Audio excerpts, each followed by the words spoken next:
এবার লক্ষ্য করুন আমি কিভাবে উচ্চারণ করছি। আ স্কিনেও লক্ষ্য করতে হবে, আমার মুখেও দেখতে হবে। আ আ এই যে মুখটা ফাঁকা। লিফ আমি কিন্তু আমারটা আমি আয়না দিয়ে দেখছি।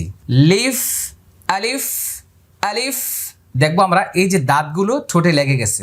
আ লিফ লিফ অবশ্যই আপনারা লক্ষ্য করেছেন প্রতিটা উচ্চারণ আমি হয়তো 2 বার 3 বার 4 5 বার বলতে পারি, কিন্তু আপনাকে 20 বার 25 বার কমপক্ষে 50 বার প্রয়োজনে আরও বেশি আপনাকে প্র্যাকটিস করতে হবে। আপনি কিভাবে? আমি তো 3 বার বলে হয়তো চলে যাব সামনের দিকে, আপনি ভিডিওটাকে থামিয়ে দিবেন, স্টপ করে দিবেন, আবার পিছনে ব্যাক করে আবারও শুনবেন। এইভাবে আপনি 50 বার প্রয়োজনে 100 বার পর্যন্ত প্র্যাকটিস করবেন ইনশাআল্লাহ। এবার আমি আবার বলছি আলিফ আলিফ আলিফ আলিফ। এভাবে বাতাস বের হবে, দাঁতগুলো এখানে লেগে যাবে। আ আ লিফ লিফ আলিফ আলিফ। ওকে, এখানে লেখা আছে মুখের খোলা জায়গা থেকে এরকম ফাঁকা জায়গা আ আ, আর শেষেরটা ফায়ের মাখরাজ লিফ আ লিফ আলিফ আলিফ। তাহলে আলিফে কোনো লম্বা হলো না, টান হলো না। এবার আসুন আমরা এই হরফটি প্র্যাকটিস করছি। এবার আমরা আয়নার দিকে দেখছি, দেখুন আমার ঠোঁটগুলো আমি কীভাবে লাগাচ্ছি। মানুষ যখন কোনো কথা বলে না, কাজ করে না, স্বাভাবিকভাবে মুখটা বন্ধ রাখে, তখন ওই লোকটা বায়ের মাখরাজে থাকে। তার মানে 2 ঠোঁটের ভেজা জায়গা, এই হলো শুকনো জায়গা আর ভিতরটা হলো ভেজা জায়গা। দেখেন স্বাভাবিকভাবে আমি আয়না দিয়ে দেখছি বা বা, লক্ষ্য করুন বা এক আলিফ পরিমাণ লম্বা হবে, মুখটা খালি ফাঁকা হবে। বা, আমার সাথে বলুন বা, আরেকবার বলুন বা। ওকে, এবার ভিডিওটা স্টপ করে দেন, আবার পিছনে ব্যাক করুন। এইভাবে বারবার বারবার আমার মুখটা ফলো করুন, স্ক্রিনে দেখুন এবং বলতে থাকুন। একবার শুনবেন, ভিডিওটা স্টপ করে দিবেন, আবার শুনবেন, আবার স্টপ করবেন। মনোযোগ সহকারে, প্রচুর পরিমাণ কাজ হাতে নিয়ে মাথায় লোড নিয়ে এই ক্লাস দেখার প্রয়োজন নেই। আপনি যখন ফ্রি থাকেন তখন ক্লাসটা আপনি প্র্যাকটিস করবেন, দেখবেন, শিখবেন। মনে রাখতে হবে যতটা একনিষ্ঠতার সাথে অজু সহকারে পবিত্র অবস্থায় যদি একদম ঠান্ডা মেজাজে আপনি একা একটি রুমে যদি আওয়াজটা বন্ধ করে দিয়ে যদি আপনি হাতে আয়না নিয়ে বই নিয়ে আমার সাথে প্র্যাকটিস করেন, ইনশাআল্লাহ মনে রাখবেন যে কারি সালিম আপনার সামনে বসা আছে, আপনি ঘরে বসে বসে কারি সালিমের কাছে পড়তেছেন। আমার কথাগুলো যদি আপনারা বুঝে থাকেন ওইভাবে প্র্যাকটিস করবেন ইনশাআল্লাহ। এইবার দেখেন স্ক্রিনে দেখেন, আগে এই হরফটা বলবো তা তা। এবার আমি আয়না দেখছি, দেখেন জিহ্বাটা এখানে লাগবে, এটা হলো 11 নম্বর মাখরাজ। কত নম্বর? এই যে হরফের সাথে কিন্তু নম্বর লেখা আছে, স্ক্রিনে লক্ষ্য করুন, আপনার বইয়ের মধ্যে লক্ষ্য করুন, এই বায়ের সাথে লেখা আছে 15 নম্বর মাখরাজ, তার সাথে লেখা আছে 11 নম্বর মাখরাজ। ওকে, লক্ষ্য করুন। এইবার মুখটা ফাঁকা হবে, এখন আর ঠোঁট বন্ধ হবে না। আমি কিন্তু দাঁতের সামনে নিয়ে আসি নাই। তা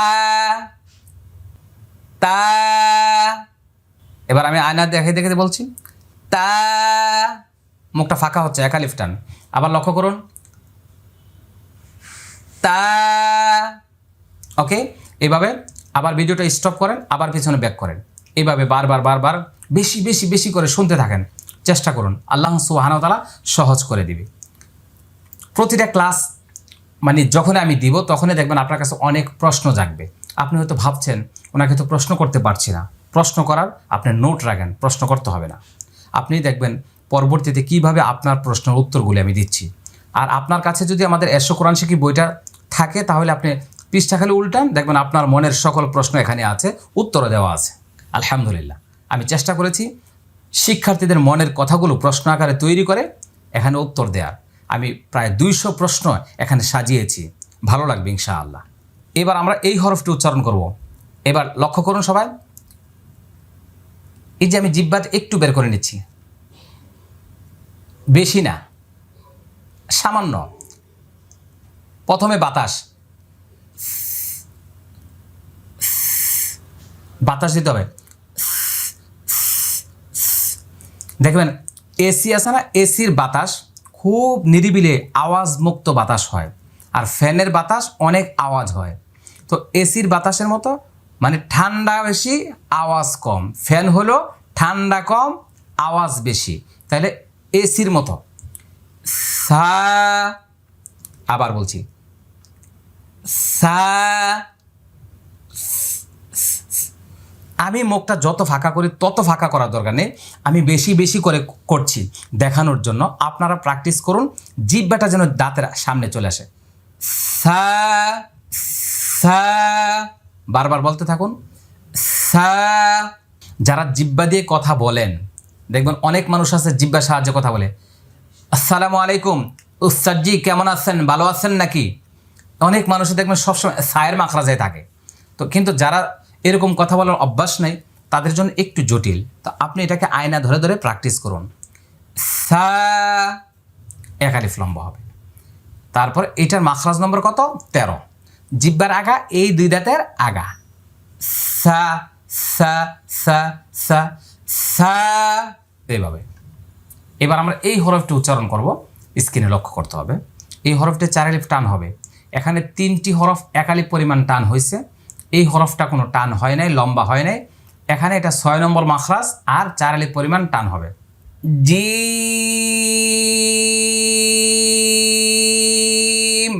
শেষে দেখেন ঠোঁট বন্ধ হবে, কারণ এটা শেষে মিম আছে। জি, এই যে দাঁত লাগবে না, জি লক্ষ্য করুন, জিম।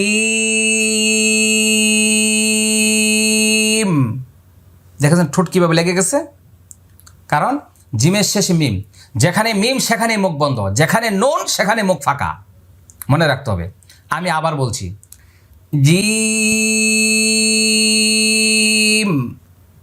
জি, জি, দেখেন, জি, জি। এই যে জিব্বার মধ্যখান উপরে তালুর সঙ্গে লেগে যাচ্ছে, এটা 6 নম্বর মাখরাজ। জিব্বার মধ্যখান তার বরাবর উপরে তালুর সঙ্গে লাগাইয়া উচ্চারিত হবে। তো এই কথাগুলি অনেক কঠিন, আমি আপনাদেরকে মাখরাজ মুখস্থ করতে বলছি না, আপনারা উচ্চারণ শিখে যান, উচ্চারণ প্র্যাকটিস করেন, মাখরাজ মুখস্থ করার দরকার নেই। মাখরাজ মানে উচ্চারণ, মানে আরবি হরফের যেখান থেকে উচ্চারণ হয় ওই জায়গাটাকে মাখরাজ বলে। বের হওয়ার জায়গা, যেখান থেকে আওয়াজটা বের হয় ওই স্থানটাকে, ওই জায়গাটাকে মাখরাজ বলে, মনে রাখতে হবে। কিন্তু মাখরাজ মুখস্থ করতে গেলে মাথা পাগল হয়ে যাবে। মাখরাজ মুখস্থ করার দরকার নেই, আমি যেইভাবে দেখাচ্ছি এইভাবে। প্রয়োজন আপনি একদিনে একটি হরফ পড়েন, 29 দিনে 29টা পড়েন, আপনাকে একদিনে সব পড়তে হবে না। আমি 27 বছর পর্যন্ত শিক্ষকতা করছি, এখন 2020 সাল চলতেছে। তাহলে 27 বছরে যেই পরিমাণ জ্ঞান অর্জন করেছি, অভিজ্ঞতা অর্জন করেছি, সেটা আমি আপনাকে 27 মিনিটে দিতে পারি, কিন্তু আপনি কি নিতে পারবেন? না, এটা সম্ভব না। এই জন্য আপনাকে একদিনে একটা ভিডিও শেষ করার দরকার নেই, আপনি একটা একটা করে শিখেন। যেহেতু আমি ভিডিও ক্লাস তৈরি করেছি, এটা তো যাচ্ছে না, আপনি একটা একটা করে প্র্যাকটিস করেন, দেখবেন আল্লাহ সুবহানাহু ওয়া তাআলা আপনার জন্য সহজ করে দিবে। নৈরাশ হওয়ার কিছুই নেই। আর কবে হবে, আমি কি পারবো, আমাকে দিয়ে কি হবে, এরকম চিন্তা করার দরকার নেই। আপনি আল্লাহর উপরে তাওয়াক্কুল করেন, আল্লাহর উপরে ভরসা করে একটা একটা করে প্র্যাকটিস করেন, দেখবেন এক সময় অনেক বেশি আপনি পারবেন ইনশাআল্লাহ। আমি আবারও বলছি, জিম,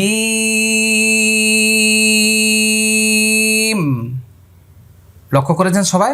হ্যাঁ, জি, জি।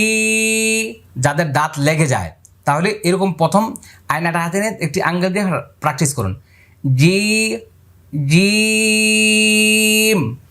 যদি দাঁতের সঙ্গে দাঁত লেগে যায় তাহলে কিন্তু মানে আরেকটি হরফ হয়ে যাবে, দেখেন, জিম, জিম, তাহলে যা হয়ে যাবে, মারাত্মক ভুল হবে। এই জন্য দাঁত ফাঁকা রাখতে হবে। জি, জি, জি, জি, জি। দেখছেন জিব্বার মধ্যখানে কীভাবে উপরে লেগে যাচ্ছে, জিম। ওকে, এভাবে আমরা বারবার প্র্যাকটিস করবো ইনশাআল্লাহ। এবার আমরা আরেকটি হরফ বলছি, হ্যাঁ। স্ক্রিনে লক্ষ্য করেন, 1 আলিফ টান এবং মাখরাজ নম্বর 2 নম্বর মাখরাজ, মানে কণ্ঠনালী হলক গলার মাঝখানে, গলার মধ্যখান, হ্যাঁ। ওকে, হ্যাঁ, হ্যাঁ। অনেকটা চাপাচাপি করার দরকার নেই, হ্যাঁ, হ্যাঁ, এরকম যেন না হয়, একদম ইজিভাবে। দেখেন আমার চেহারাতে দেখেন কোনো চাপ পড়ে কিনা, হ্যাঁ, হ্যাঁ, যাদের বয়স বেশি হয়ে গেছে এটা কিন্তু আপনাদের জন্য কঠিন। এই জন্য আপনি নৈরাশ হয়ে যাবেন, আমি তো হা আর হা বলতে পারি না। কোনো চিন্তা নাই, আপনি যা পারেন তাই পরে চেষ্টা চালিয়ে যান, নৈরাশ হবেন না। হ্যাঁ হ্যাঁ হ্যাঁ, ছোট বাচ্চারা যত সহজে নিতে পারবে আপনি কিন্তু তত সহজে নিতে পারবেন না। বাচ্চা একবার শুনলে নিয়ে নিবে, কিন্তু আপনাকে শতবার, প্রয়োজনে 1000 বার একটাই চেষ্টা করুন, ইনশাআল্লাহ ইনশাআল্লাহ।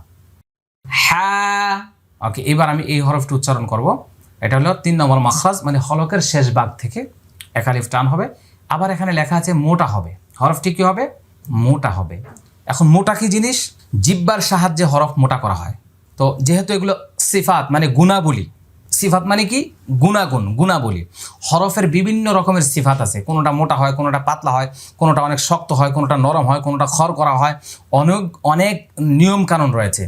এত কিছু আপনাদের মুখস্থ করতে হবে না, খালি উচ্চারণটা ঠিক করেন, ভালো লাগবে, মজা লাগবে ইনশাআল্লাহ।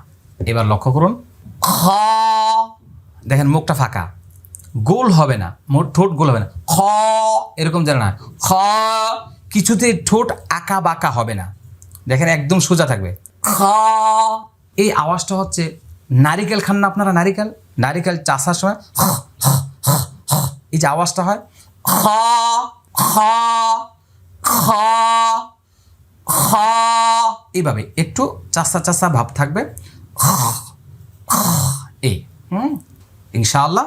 ওকে, আর মুখটা ভরে আওয়াজ করতে হবে, এই জন্য নাইলে মোটা হবে না, কিন্তু খা হবে না, খা খ এরকম, খ, দেখুন মুখটা ভরে আওয়াজ বের করতে হবে ইনশাআল্লাহ। এইবার আমরা এই হরফটি বলবো, এটা 11 নম্বর মাখরাজ, 4 আলিফ টান, এটা সহজ আছে। দাল, ওই যে মনে আছে না তা যেখান থেকে উচ্চারণ করেছি, এই তা আর দাল কিন্তু 11 নম্বর মাখরাজ, এই যে এই জায়গায়, এটা সহজ।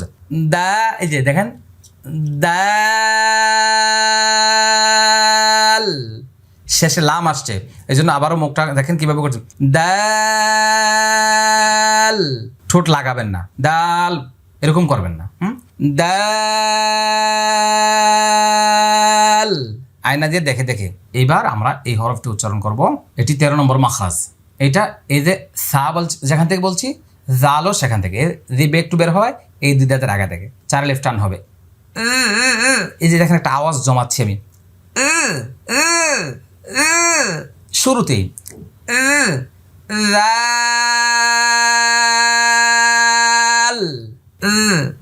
জাল। ওকে, আমি আবারও বলছি,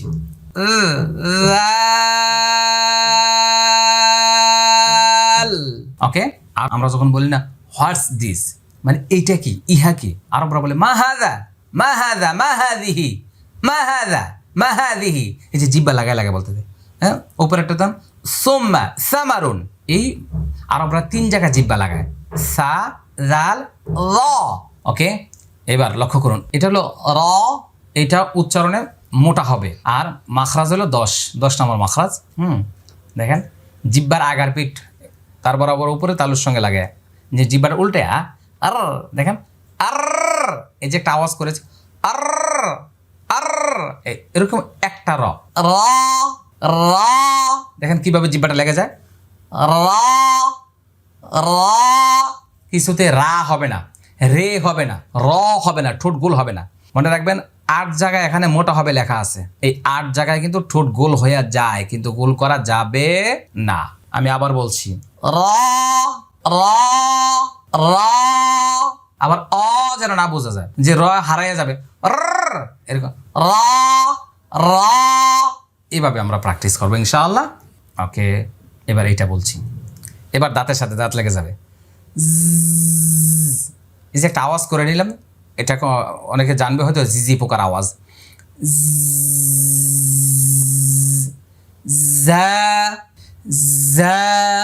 বেশি শক্ত যেন না হয়, এরকম যেন না হয়,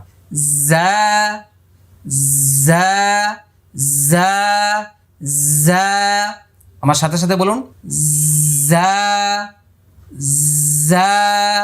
ওকে, এটা হলো 12 নম্বর মাখরাজ, মানে এই যে এই জায়গা থেকে জিব্বা এখানে লেগে যাবে, তাও দাঁত লেগে যায়, 12 নম্বর মাখরাজ করার সময় দাঁত লেগে যাবে। এবার সিন, সিন 4 আলিফ টানতে হবে। 12 নম্বর মাখরাজ। এই হরফটা আমি আবার বলছি, লক্ষ্য করুন। সিন, শেষে নুন আসছে, মুখ ফাঁকা হয়ে যাবে। হ্যাঁ, দেখবেন যতগুলো নুন থাকে মুখ ফাঁকা হয়ে যাবে, আবার মিম থাকলে বন্ধ হয়ে যাবে। তাহলে আসসালামু মিন সিজিল, যে সিন মানে অনেকে সাইকেল চালাইছেন না, অনেকে দেখবেন হাওয়াটা ছেড়ে দিলে এটাই। এবার আসেন এটা 4 আলিফ টান 6 নম্বর মাখরাজ, ওই যে জিম যেখান থেকে বলছিলাম। এবার লক্ষ্য করুন, দেখেন দাঁত লাগে না। শিন, দাঁত লাগবে না, এরকম না। শিন আশ বাস, হ্যাঁ, এইভাবে আমরা উচ্চারণ করবো। আরেকবার শিন। ওকে, তারপর আমরা আবার 12 নম্বর মাখরাজ। এটা হরফটা উচ্চারণে মোটা হবে, 4 আলিফ টানতে হবে। দেখেন এই সিনের আওয়াজটা, এটা পাতলা মোটা, কিন্তু সবাই কিন্তু মোটা পাতলা বুঝবে না, বলবে উস্তাদ যেটা তো আমরা পার্থক্য করতে পারছি না। আপনি আজকে পারার দরকার নেই, টেনশন করবেন না, আরো বহুত ক্লাস আছে, শুনতে থাকেন।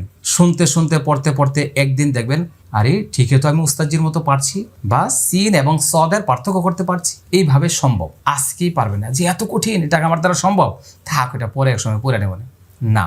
আপনি প্র্যাকটিস করেন, লেগে থাকেন লেগে থাকেন লেগে থাকেন, আল্লাহ সহজ করে দিবে। সদে শেষে দালের কলকলাটা আসবে। হ্যাঁ, আমি আবারও দেখাচ্ছি, লক্ষ্য করুন। মানে এই বাতাসটাকে ভিতরের দিকে চাপাই রাখতে হবে, আর সিনেরটা ছেড়ে দিতে হবে, ফাটাসিটা। এই যে মোটা মোটা সদে, আগে যে আওয়াজটা হবে এটাই সিফাত, এটাই হলো মূল কাজ। সালিহিন আসসালাতু, সাদে সাদে, লাস্টে কলকলা করে নেব। এবার তারপরেরটা এটাও মোটা হবে, লক্ষ্য করুন। এই যে একটা টান দিলাম, তার মানে জিহ্বাটা ফুলে গেছে, এই দেখেন, লক্ষ্য করেন, এই হয়ে যাচ্ছে। এই যখন জিহ্বাটা আপনি টান দেবেন এদিকে ফুলে যাবে, জিহ্বার গোড়ার উপরের মারির দাঁতের গোড়ার সঙ্গে লেগে যাবে, লেগে টাচ লেগে মোটা হবে এবং দদ হবে। দুই পাশ দিয়েই করতে পারেন।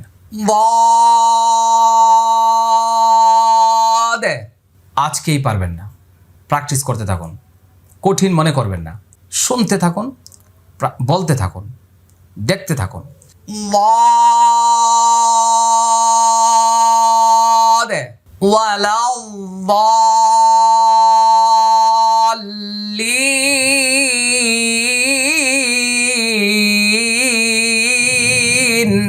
ওকে, এবার মনে রাখতে হবে ঠোঁটের কিছু জড়তা থাকে। হ্যাঁ,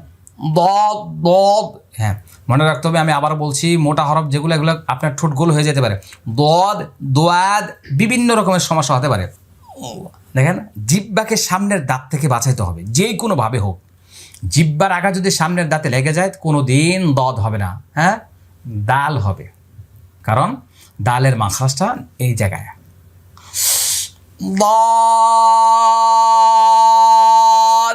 এখন বলবেন উস্তাদ যে আপনি তো এখন যেভাবে আওয়াজ করতেছেন তিলাওয়াতে তো এইভাবে পড়বো না। এখন প্র্যাকটিস করেন, তিলাওয়াত থেকে আপনাকে আর কিছু করতে হবে না, অটো হয়ে যাবে।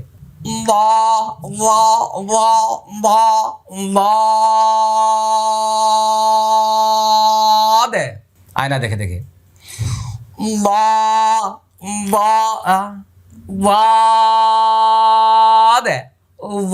এভাবে হাত দিয়ে দিয়েও প্র্যাকটিস করতে পারেন প্রথম জিহ্বাটাকে সরানোর জন্য। এরকম শত শতবার বলতে থাকেন, সহজ হয়ে যাবে।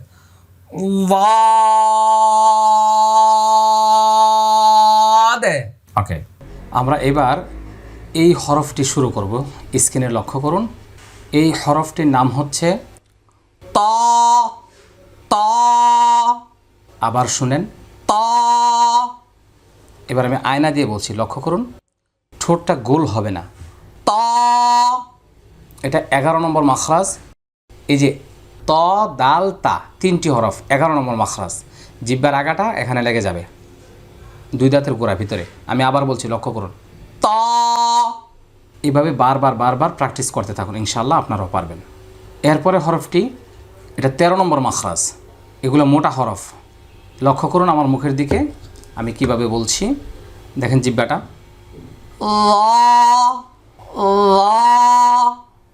আবার দেখুন, এবার আমি আয়না দিয়ে দেখাচ্ছি। আগে জিহ্বাটা দেখেন, একটু বের করলাম, হ্যাঁ। তাহলে এটা 13 নম্বর মাখরাজ। জিহ্বার আগা এই 2 দাঁতের আগার সঙ্গে লাগাইয়া মোটা হবে।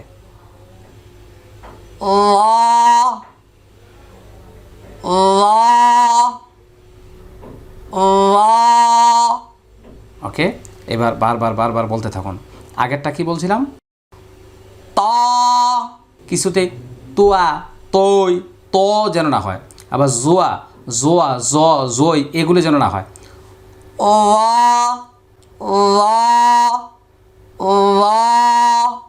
বাংলাতে আবার ল শোনা যাবে, ল, ল, আবার জ, জ। মনোযোগ সহকারে শুনতে হবে, হ্যাঁ।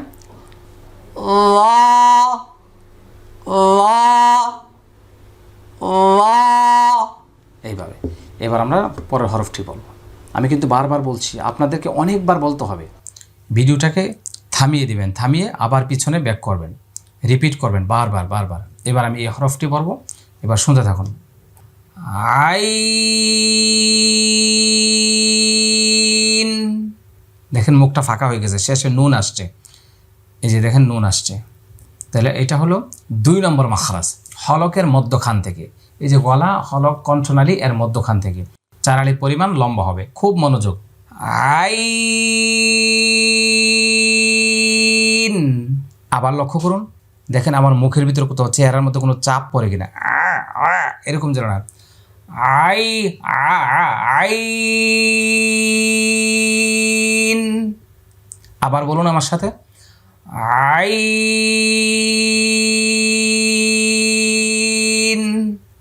এবার এই হরফটি বলবো, গাইন। এটি হলো 3 নম্বর মাখরাজ। কয় নম্বর মাখরাজ? 3 নম্বর মাখরাজ। হলকের শেষ ভাগ, মানে কণ্ঠনালীর শেষ ভাগ।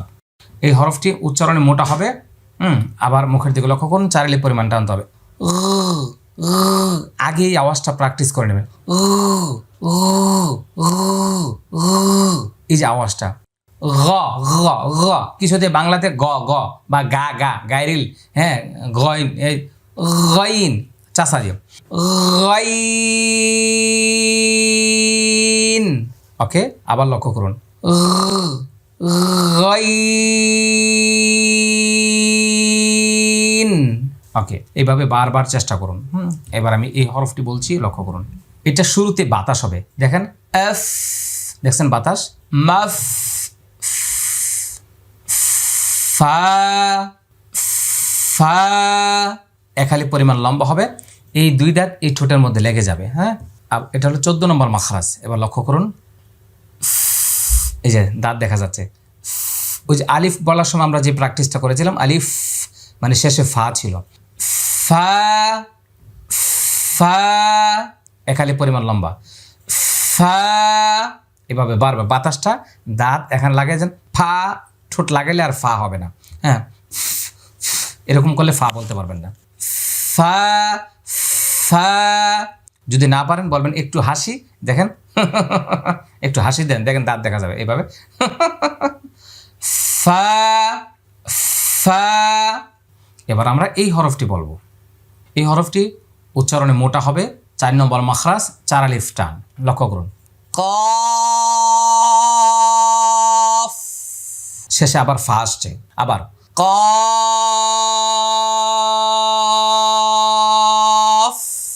ওকে, এবার লক্ষ্য করবো আমরা, আমি কিন্তু হলকের মধ্যখান থেকে বলছি না। কফ, কফ এরকম উচ্চারণ করা জায়েজ না, এটা করা যাবে না, গুনাহ হবে। কফ, কাফ, তোমার নাম কি, কইতেছে, কই দেবা, কও না, কি করো, এগুলি একসময় এরকম উচ্চারণ উস্তাদরা পড়াইতো, কিন্তু এটা মারাত্মক ভুল। এবার লক্ষ্য করুন, জিহ্বার গোড়া থেকে উচ্চারণ হবে। জিহ্বার গোড়া কিন্তু গলার ভিতরে নেই, গলার সীমানা যেখানে শেষ ওখান থেকে জিহ্বার গোড়া শুরু হয়েছে। কারণ আমাদের এসো কোরআন শিক্ষা বইয়ের মাখরাজ চিত্রটা আপনাদের দেখলে বুঝে আসবে। আমি একটু আপনাদেরকে এটা দেখিয়ে দিচ্ছি, একটু লক্ষ্য করুন স্ক্রিনের দিকে। দেখুন স্ক্রিনে লক্ষ্য করুন সবাই, এই যে দেখেন, এই যে কফের সীমানাটা লক্ষ্য করুন, এখান থেকে জিহ্বার মানে শুরু হলো, এই জায়গাটা হলো গলা, আর এখান থেকে জিহ্বার গোড়া শুরু হয়ে এই পর্যন্ত কাজ করবে। ওকে ইনশাল্লাহ। ওকে আমরা আবার যাচ্ছি ওখানে, লক্ষ্য করুন। হ্যাঁ ওকে আমি আবার বলছি কফ। ওকে আমি আবার বলছি কফ। সবাই বারবার বলতে থাকুন ক ক ক ক ক, এইভাবে আওয়াজটা হবে। হ্যাঁ এবার এটা বলছি কাফ, এটাও 4 আলিফ টান 5 নম্বর মাখরাজ, এটার সামনে থেকে এটা। হ্যাঁ কাফ, শেষে ফা আছে, বাতাস হবে। শেষে ফা আছে, দেখেন কাফ, দেখছেন। এবার এটা লাম, শেষে মিম আসছে, ঠোঁট বন্ধ হয়ে যাবে। লা 4 আলিফ টান, হ্যাঁ 8 নম্বর মাখরাজ। লাম, আবার আবার লাম, ঠোঁট বন্ধ হয়ে যাবে। এবার এটা দেখেন ঠোঁট শুরুতে বন্ধ হয়ে গেছে, কারণ মিম আসছে। মিম, আমি আয়না দিয়ে বলছি মিম, শুরুতেও ঠোঁট লাগবে, শেষও ঠোঁট লেগে যাবে। মা মা মা মি মা মু, এভাবে মিম। ওকে এবার তারপর একটা নুন, নুনের শুরুতে ঠোঁট গোল হবে, শেষে ফাঁকা হয়ে যাবে, কারণ শুরুতে পেশ আসছে। মনে রাখতে হবে যেখানেই পেশ থাকবে, মানে যত পেশ থাকবে তত ঠোঁট গোল হবে। এই লেখা আছে ঠোঁট গোল হবে, 9 নম্বর মাখরাজ 4 আলিফ টান। দেখেন নুন নুন, শেষে ফাঁকা হয়ে যাচ্ছে। আমি আবার বলছি নুন। এবার আমরা এই হরফটি বলবো, এটার নাম ওয়াও। আমাদের স্লোগানটা মনে রাখতে হবে, যেখানে ওয়াও সেখানে গোল। কি গোল? ঠোঁট গোল। ওয়াও একটি মাত্র হরফ, কোরআন মাজিদের যেখানে পাবেন, যে কোনো অবস্থায় পাবেন, ঠোঁট গোল হবে। ওয়াও, শুরু এবং শেষ দুই জায়গায় ঠোঁট গোল। আবার ওয়া, অনেকের ঠোঁট গোল হয় না, এভাবে প্র্যাকটিস করবেন আয়না হাতে নিয়ে নিয়ে। ওয়াও, আবার ওয়াও। ওকে এবার এটা 1 আলিফ টান 1 নম্বর মাখরাজ। হা হা হা হা। ওকে এবার এটা হলো টান হবে না, কারণ আমরা বলছি দুইটি হরফে টান হয় না, একটা হলো আলিফ আর একটা হলো হামজা। হাম হাম হাম, প্রথম এই অর্ধেকটা প্র্যাকটিস করে নেন। জাহ জাহ জাহ জাহ, হামজা হামজা হামজা। আমি অল্প কয়েকবার বলছি, আপনি যে কয়েকবার বললে পারবেন তা না। আপনার কাজ হলো বারবার বেশি বেশি করে প্র্যাকটিস করা। আয়না হাতে নিয়ে নিয়ে বইটা পাশে রেখে ভিডিওটার সাথে রাখুন, হ্যাঁ দেখুন, শুনতে থাকুন, প্র্যাকটিস করতে থাকুন। তারপর এটা ইয়া, এটা 6 নম্বর মাখরাজ, জিম শিন ইয়া। হ্যাঁ একটু লক্ষ্য করুন, ইয়া ইয়া ইয়া ইয়া, দেখেন জিহ্বাটা কিভাবে উপরে লেগে যাচ্ছে। ইয়া